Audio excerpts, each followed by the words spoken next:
ये आकाशवाणी रायपुर है। छत्तीसगढ़ी समाचार बुलेटिन के संग प्रथा शुक्ला के जय जोहार। अब सुनाओ आज के प्रमुख समाचार। कोरोना संक्रमण के बाढ़त मामला ला देखत हुए रायपुर में कंटेनमेंट जोन बना के लॉकडाउन करे के तैयारी करे जाथे। उन्हें दुर्ग जिला प्रशासन हा शहर भर के सबो उद्यान ला बंद करे के निर्देश दिन है। पंचायत और ग्रामीण विकास मंत्री टीएस सिंहदेव हा बस्तर संभाग के सबो जिला में गौठान ला मॉडल गौठान के रूप में विकसित करे के बात कहिन। और मौसम विभाग हा अवैया 2 ले 3 दिन में प्रदेश के कुछ जगह में गरज चमक के संगे संग हल्का पानी गिरे के संभावना जताए है। सुनो एक जरूरी संदेश। कोविड महामारी के खिलाफ देश एकजुट होकर लड़त है। आपो मन हमर संग सुरक्षा और बचाव के 3 सरल जरूरी उपाय के संकल्प लेवो। पहली उपाय, जब भी घर ले बाहर निकलो मास्क जरूर लगावो। दूसरा उपाय, लोगन ले 2 गज के सुरक्षित दूरी रखना ही जरूरी। तीसरा उपाय, अपन हाथ घेरी बेरी साबुन और पानी ले बने असन धोवो। ये 3 आसान उपाय अपना के आप मन कोरोना ला हरा सकत हो। अब समाचार विस्तार ले। प्रदेश में कोरोना संक्रमण के मामला हा एक घाव फेर बाढ़े बर लगे है। काली 887 झिन नवा मरीज मन के पहचान करेगिस। एमन ला मिला के प्रदेश भर में कोरोना संक्रमित मनखे मन के संख्या बाढ़ के करीबन 3,19,000 ले ज्यादा हो गए है। वर्तमान में 5,299 मरीज मन के इलाज आने आने अस्पताल या फिर होम आइसोलेशन में चलत है। उन्हें दुर्ग जिला प्रशासन हा कोरोना संक्रमण के बाढ़त मामला ला देखत हुए आज ले अवैया आदेश तक शहर भर के सबो उद्यान ला बंद करे के निर्देश दिन है। संगे संग भिलाई नगर निगम के अंतर्गत आए वाले मैत्री बाग समेत सबो उद्यान और गार्डन ला घलो तुरते बंद करे के आदेश जारी करे हैं। इति अंबिकापुर में घलो कोरोना संक्रमण ला देखत हुए स्वच्छता सर्वेक्षण के केंद्रीय टीम शहर के वार्ड मन में घूम घूम के लोगन मन में फोन में सवाल जवाब करके जानकारी ली है। यही बीच राज्य के स्वास्थ्य विभाग हा लोगन मन ले अपील करीन है कि कोरोना संक्रमण के कोनो भी तरीका के लक्षण दिखे मा उमन हा तुरते जांच कराए और कोरोना ले बचे खातिर जरूरी सावधानी बरतें। स्वास्थ्य विभाग के कही से कि प्रदेश में हर रोज कोरोना मरीज मन के संख्या बढ़त जात है। मनखे मन डहार ले कोरोना संक्रमण के बचाव संबंधित सबो नियम के पालन नहीं करे जाते, जेकर सेती संक्रमित मन के संख्या बढ़त जात है। इति विभाग हा कोरोना संबंधित लक्षण दिखाई दे मा खुद ले दवाई ले या फिर डॉक्टर तीर जाए के पहली कोरोना जांच कराए के अपील करीन है। विभाग है घलो कहीन कि देरी ले जांच कराए के सेतिर कोरोना संक्रमण बढ़त जाथे। उन्हें छत्तीसगढ़ में स्वास्थ्य कार्यकर्ता, फ्रंटलाइन वर्कर और आम मनखे मन ला कोरोना टीका लगाए जाथे। काली 77,000 ले ज्यादा मनखे मन ला कोरोना के टीका लगाए गेस। कोरोना संक्रमण के बाढ़त मामला ला देखत हुए राजधानी रायपुर में कंटेनमेंट जोन बना के लॉकडाउन करे के तैयारी करे जाथे। जिला कलेक्टर डॉक्टर एस भारतीदासन के अध्यक्षता में काली टास्क फोर्स के एक ठिन बैठका होइस। ए बैठका में कलेक्टर हा कहीन कि जौन क्षेत्र में कोरोना संक्रमित मरीज मन के संख्या बढ़त जाथे ओ क्षेत्र ला जरूरत पड़े में कंटेनमेंट जोन घोषित करे जाही। कलेक्टर हा कोरोना ले बचे संबंधित सबो दिशा निर्देश के पालन नहीं करे वाले मनखे मन के ऊपर सख्त कार्रवाई करे के बात कहीन है। प्रदेश भर में कोरोना संक्रमण के बाढ़त मामला ला देखत हुए प्रशासन हा होली तिहार बर नवा दिशा निर्देश जारी करे हैं। रायपुर के बाद अब दुर्ग जिला में घलो कोरोना संक्रमित मरीज मन के संख्या बढ़त जाथे। एला देखत हुए दुर्ग जिला प्रशासन हा होली तिहार के बिरा एदरी सामूहिक रूप ले होली खेलना, फाग गीत, नगाड़ा बजाना, होली मिलन समारोह सहित आने कोनो भी प्रकार के सार्वजनिक कार्यक्रम ऊपर रोक लगाते हैं।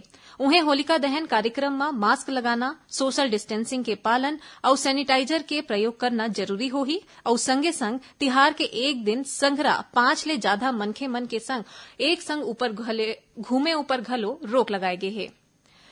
पंचायत और ग्रामीण विकास मंत्री टीएस सिंहदेव हा आज रायपुर और दुर्ग जिला के गौठान के अध्ययन भ्रमण में आए दंतेवाड़ा के गौठान समिति और स्व सहायता समूह के सदस्य मन ले गोट बात करीन। उमन हा वीडियो कॉन्फ्रेंसिंग के माध्यम ले होए एक चर्चा में बस्तर अंचल में घलो गौठान ला स्वरोजगार बर सुविधा केंद्र के रूप में विकसित करे बर कहीन है।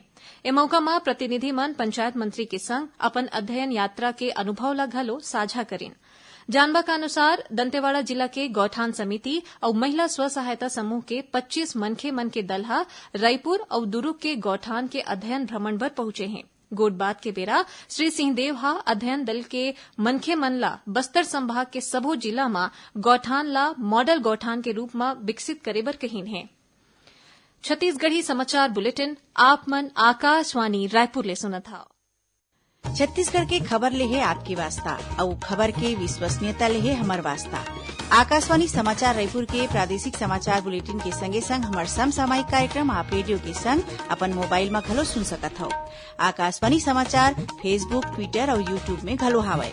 हमार फेसबुक पेज हरे Chhattisgarh news on AIR, Twitter handle CGAIR news और हमार यूट्यूब चैनल हरे छत्तीसगढ़ AIR न्यूज।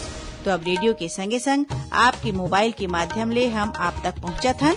छत्तीसगढ़ के हर खबर पर सुनत रहो आकाशवाणी समाचार। अब आगू बढ़बो बाची समाचार कोती। भारतीय जनता युवा मोर्चा हा छत्तीसगढ़ लोक सेवा आयोग के परीक्षा में हुए कथित गड़बड़ी ला लेके आज ले प्रदेश भर में युवा अधिकार हस्ताक्षर अभियान शुरू करे है। ये अभियान प्रदेश के सबो जिला ला लेके मंडल स्तर तक चलाए जाही। युवा मोर्चा के प्रदेश अध्यक्ष अमित साहू हा आज रायपुर में कहीन कि हाल ही में PSC के प्रारंभिक परीक्षा ले संबंधित मॉडल उत्तर के बाद संशोधित उत्तर जारी करे गे रहिस। इमा कुछ प्रश्न के उत्तर में तकनीकी गलती आगू आए है।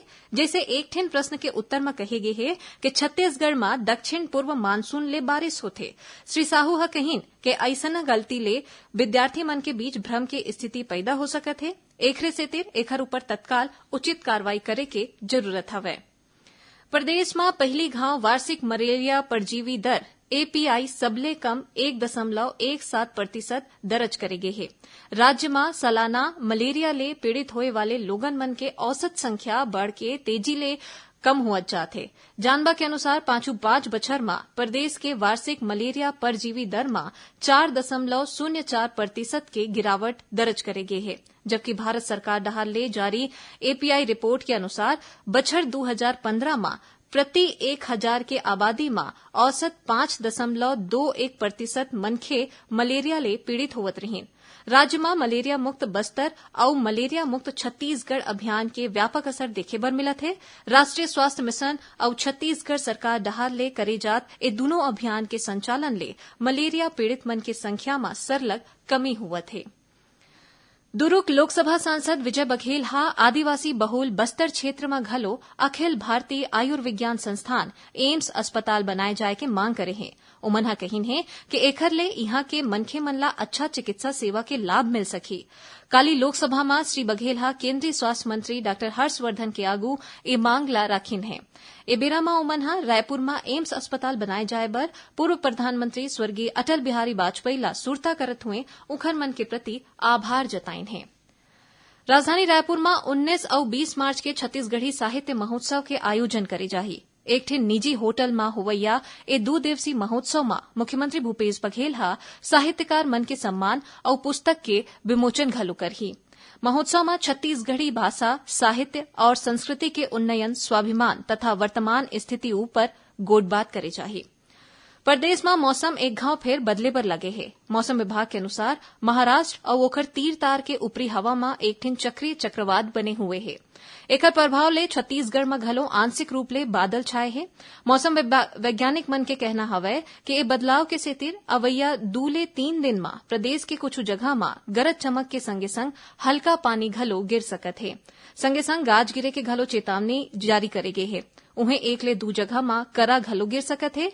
मौसम विभाग के अनुसार चक्रवात के प्रभाव ले प्रदेश के अधिकतम तापमान में गिरावट आए की संभावना है। आखिर में प्रमुख समाचार एक घाव फेर। कोरोना संक्रमण के बढ़त मामला ला देखत हुए रायपुर में कंटेनमेंट जोन बना के लॉकडाउन करे के तैयारी करे जाथे। उन्हें दुर्ग जिला प्रशासन हा शहर भर के सबो उद्यान ला बंद करे के निर्देश दीन। पंचायत और ग्रामीण विकास मंत्री टीएस सिंहदेव हा बस्तर संभाग के सबो जिला में गौठान ला मॉडल गौठान के रूप में विकसित करे के गोडबात कहीन है। और मौसम विभाग हा अवैया 2 ले 3 दिन में प्रदेश के कुछ जगह में गरज चमक के संगे संग हल्का पानी गिरे के संभावना जताइन है। एकरे संग छत्तीसगढ़ी समाचार बुलेटिन इहे सिरावत है। जय जोहार।